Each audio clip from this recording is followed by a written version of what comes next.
Welcome to the YouTube channel Blonde 4 Story.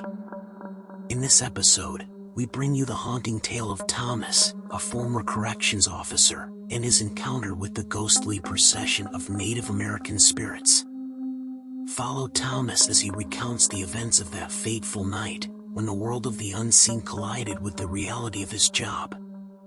This story is a cautionary tale about the dangers of disregarding the mysterious forces that exist in our world.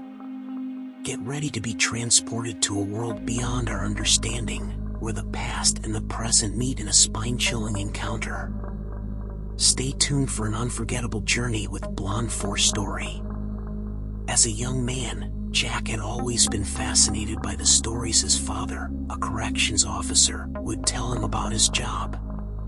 However, nothing could have prepared him for the terrifying experience his father had one fateful night while patrolling the perimeter of a rural prison. It was a quiet and uneventful night, and Jack's father, Thomas, had settled in for his shift.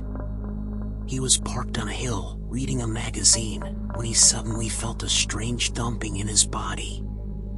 It was as if the music playing on his truck speakers had suddenly taken on a life of its own, with the bass vibrating so intensely that it felt like it was coursing through his veins.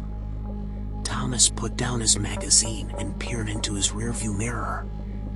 To his shock, he saw a procession of Native Americans walking through the truck, directly through his seat. These were no ordinary people, they were spirits, and they appeared injured, their bodies bearing the marks of past battles.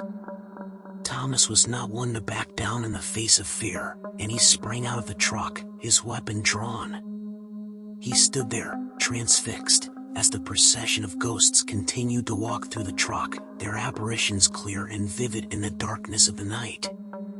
Suddenly, Thomas remembered that he was supposed to be on the lookout for runaway inmates, and he quickly grabbed his walkie-talkie, trying to explain what he was seeing to the other corrections officer on the perimeter. But the other officer's response was not what he expected. The other officer had seen this ghostly procession before, but he was skeptical of the existence of spirits and refused to talk about it. Thomas was left alone in the darkness, confronted by the spirits of the Native Americans who had once walked these lands. He watched in horror as the procession continued, the spirits walking through the truck, then through him, and finally disappearing into the ether. The experience left a profound impact on Thomas, and he never forgot the feeling of the spirits' presence or the sight of their ghostly procession. It was a reminder that there were forces beyond our understanding at work in this world, and that sometimes the things we fear the most are the things we cannot see.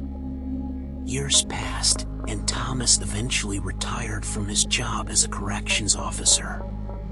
But the memory of that night stayed with him, and he often told the story to his son, Jack, as a cautionary tale about the dangers of disregarding the unseen forces that exist in our world.